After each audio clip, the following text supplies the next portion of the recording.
Hello food lovers, welcome to our channel. నేను మీ రాణి Eramsetti. Friends, ఈరోజు tea time snacks recipe చేసి చూపించబోతున్నాను. చాలా టేస్టీగా, క్రిస్పీగా, కారంగా చాలా బాగుంటాయి. ఆ ప్రాసెస్ అంతా చూద్దాం. వీడియోని ఫస్ట్ నుంచి లాస్ట్ వరకు చూడండి, స్కిప్ చేయకుండా చూడండి. అన్నీ కూడా మన ఇంట్లో ఉన్న ఇంగ్రీడియంట్స్తోనే సింపుల్గా చిన్నపిల్లలకి సరదాగా ఇష్టంగా తినే రెసిపీ అండి. చాలా టేస్టీ రెసిపీ. ఆ ప్రాసెస్ అంతా చూడండి. అలాగే ఛానల్ని ఫస్ట్ టైం వాచ్ చేస్తున్నవారు సబ్స్క్రైబ్ చేసుకుని పక్కనే ఉన్న బెల్ బటన్ క్లిక్ చేయండి. ఇంకా ప్రాసెస్లోకి వెళ్ళిపోదాం. ముందుగా 2 కప్పుల పొడి బియ్య పిండి తీసుకోండి. వీటిని ఒక బౌల్లోకి వేసుకుందాం. మనం ఏ కప్పుతో అయినా కూడా తీసుకోవచ్చండి. ఇలా తీసుకున్నాం కదా, స్టవ్ ఆన్ చేసి పిండి ఉడికించుకోవటానికి మందంగా ఉన్న పాత్ర ఏదైనా పెట్టుకోండి. దానిలోకి మనం ఏ కప్పుతో బియ్యం పిండి తీసుకుంటే అదే కప్పుతో 1 కప్పు పిండికి 1 కప్పు వాటర్ అండి. నేను 2 కప్పుల పిండి చూపించాను కదా, 2 కప్పుల వాటర్ వేసాను. అలాగే టేస్ట్కి సరిపడా సాల్టు, కారము, చిటికెడు పసుపు వేసుకుని రెడ్ చిల్లీ ఫ్లేక్స్ కూడా వేసుకోండి. తెల్ల నువ్వులు కూడా వేసుకోండి. సన్నగా తరిగిన కరివేపాకు, కొత్తిమీర కూడా వేసుకుని 1 టేబుల్ స్పూన్ జీలకర్ర వేసుకోండి. 2-3 టేబుల్ స్పూన్లు కుకింగ్ ఆయిల్ వేసుకోండి. ఆయిల్ ప్లేస్లో బటర్ కానీ నెయ్యి కానీ వేసుకోవచ్చు. ఇప్పుడు వాటర్ని ఇలా బాగా కాగించండి. ఇలా మరుగుతున్న వాటర్ని ఒకసారి టేస్ట్ చూసుకోండి. సాల్ట్ కానీ మీకు మీ రుచికి తగ్గట్టుగా లేకపోతే యాడ్ చేసుకుని ఇలా వాటర్ బాగా కాగుతున్నప్పుడు మనం ముందుగా కొలుచుకుని పక్కన పెట్టుకున్న పిండిని అలా కొంచెం కొంచెంగా వాటర్లో వేసుకుంటూ పిండిని బాగా ఉండలనేవి ఏమీ లేకుండా బాగా కలపండి. ఫ్లేమ్ మొత్తం కూడా తగ్గించేయండి. లో ఫ్లేమ్లో మాత్రమే ఈ పిండిని మనం ఉడికించాలి. ఇలా మొత్తం అంతా పిండి వేసుకున్నాం కదా, మనం తీసుకున్న వాటర్ క్వాంటిటీ కానీ పిండి క్వాంటిటీ కానీ కరెక్ట్గా సరిపోతాయి. ఇంకా ఎలాంటి వాటర్ని యాడ్ చేయాల్సిన పని లేదు. గరిటెతో పిండిని బాగా కలపండి. వాటర్లో ఆయిల్ అనేది వేసుకున్నాం కదా, పిండి అనేది ఉండలు లేకుండా చక్కగా ఈజీగా కలిసిపోతుంది. ఈ విధంగా కలుపుకుంటూ 2 నిమిషాలు ఉడికించిన తర్వాత స్టవ్ ఆఫ్ చేసుకుని మూత పెట్టండి. 2 నిమిషాల తర్వాత బాగా చల్లారిన తర్వాత పిండిని మనం ఇలా చేత్తోనే బాగా ప్రెస్ చేస్తున్నట్లుగా కలిపినట్లయితే పిండి అనేది చపాతీ ముద్దలాగా వస్తుంది. పిండి అనేది ఇంకా చేతులకి అంటుకున్నట్లు అనిపిస్తే చేతికి కొంచెం ఆయిల్ని అప్లై చేసుకుని పిండిని ఇలా ముద్దలాగా రెడీ చేయండి.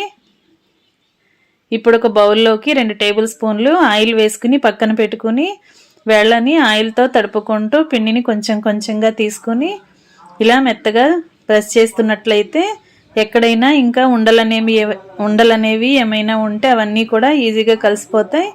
ఇప్పుడు అరచేతికి రెండవ చేతికి కూడా ఆయిల్ని అప్లై చేసుకుని ఇలా నేను చూపించే విధంగా స్టిక్ లాగా రోల్ చేసుకోండి. ఇలా వీలైనంత సన్నగా పొడవుగా వచ్చేలా చేసుకోండి. ఇప్పుడు నేను చూపిస్తున్న విధంగా ఫోర్క్ తీసుకుని ఇలా ఒత్తుతున్నట్లుగా ప్రెస్ చేస్తే మనకి ఆ గీతలు అనేవి కనిపిస్తూ ఉంటాయి. ఇలా వెరైటీగా చేసి పెట్టామంటే పిల్లలు సరదాగా తింటారు. ఈ విధంగా చేసుకున్న తర్వాత ఇలా చిన్న చిన్న పీసెస్గా కట్ చేసుకోండి. ఇలా అన్నీ కూడా ఇదే విధంగా ఈవెన్గా ఉండేలా కట్ చేసుకున్నట్లయితే మనం డీప్ ఫ్రై చేస్తున్నప్పుడు కూడా కరెక్ట్గా ఫ్రై అవుతాయి. ఈ విధంగా చేసుకుని ప్లేట్లో పెట్టుకోండి. ప్రాసెస్ అనేది చాలా సింపుల్ అండి.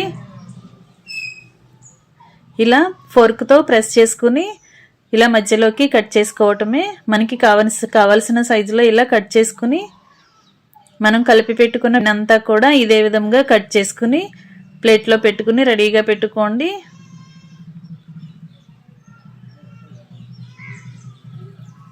ఈ విధంగా చేసుకున్నాం కదా, పిండి అంతా కూడా ఇదే విధంగా చేసుకుని ముందుగానే ఇలా ప్రిపేర్ చేసుకుని పెట్టుకున్నట్లయితే మనం డీప్ ఫ్రై చేసేటప్పుడు పని అంతా కూడా ఈజీగా అయిపోతుంది.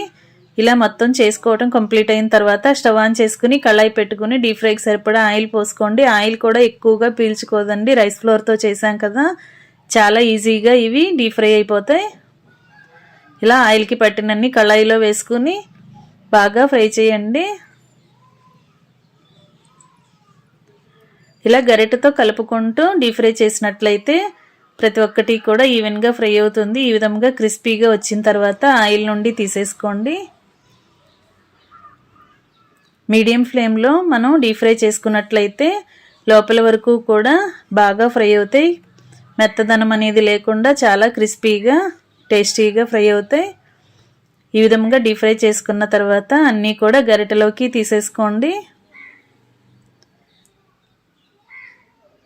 ఇలా గరిటెలోకి తీసుకుని పక్కన పెట్టుకున్నాం కదా, ఇదే ఆయిల్లో మిగిలిన వాటిని కూడా ఇలా బ్యాచెస్ వైజ్గా వేసుకుంటూ డీప్ ఫ్రై చేసుకోండి. చాలా సింపుల్గా టేస్టీగా పిల్లలకి సరదాగా ఉండే స్నాక్స్ రెసిపీ అండి. ఇంకా కంప్లీట్ అయిపోయింది.